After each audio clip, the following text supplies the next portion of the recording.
I realise I haven't done a video on how to find out your calorie deficit. I don't know why I haven't done this yet on my channel. I know you guys might not always just follow me on TikTok or Instagram. You may have just randomly stumbled across my YouTube. So I'm going to share with you how to find out your correct calorie deficit. So you may hear me talking about the James Smith PT calculator quite a lot. Go onto Google and type in the James Smith PT calculator. That is the one that I use and the one I would suggest. Yes, there's many others, and let's quickly talk on a massive question I always get is there's so many calculators out there and they're always saying different things. They will do, a lot of them do it in kind of like different formulas. I always just stand by the James Smith one. Yes, you may find it's the highest, but that's because your activity is accounted for within them. Another thing I get asked quite a lot is what do you put as your activity when you're doing the James Smith PT calculator? Now, it's not as confusing as you think it is. If you go to I don't have a fucking clue, James, if you click that, it's on the activity page. And it will tell you what comes into the activity kind of categories. And your daily steps, even if you plod, you definitely want to put them towards it. Do you know what I mean?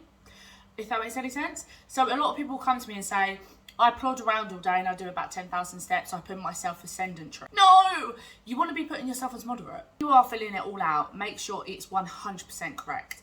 And when you get the calories flash up, that is your calorie deficit number. You might find it feels really high, but that's because we're so brainwashed by diet culture to think we need to be on the less calories possible to be able to lose weight.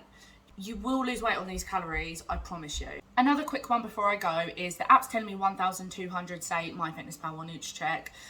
The James Smith is telling me 1,700.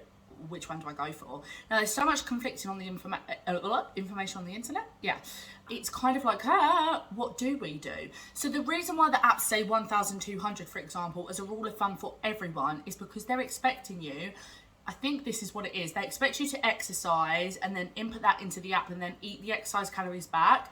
But with so much conflicting information of do we eat our exercise calories back or not, that's kind of where it can be a bit tricky. So the best thing to do is just go with the James ones because your activity is accounted for within that. You will find with the James calories that they are slightly higher as well than a lot of the other calculators, and that is because he doesn't put you in a 500 calorie deficit, he puts you in a 300 calorie deficit. I much prefer that because there's wiggle room. So you might start, and as you should, start on the highest calories possible, and if it's not quite working out, you can lower them by 100 and it's going to be okay. Whereas if you're in a 500 calorie deficit and you're lowering them more and more and more, you're kind of getting into dangerous territory. And I've just thought of another one, so I'm going to add another one on top of my other one quickly before I go, which is when do you recalculate your calories? All the while you're losing weight on the calories that you're on, you do not need to change them. So if you start on 1,700, you lose 3 stone and you're still losing weight with it, just carry on the 1,700. What you'll find is you're naturally a little bit more motivated to kind of like move more. So the movement and the kind of more activity as you go along is creating that calorie deficit still. So yeah, I hope that helps. And I don't know what else to say. I can't believe I haven't done a video on how to find out your calories yet on my YouTube. But yeah. Let me know in the comments if there's any videos you'd like me to do. I'm more than happy to take requests, and I hope you have a lovely rest of your Tuesday.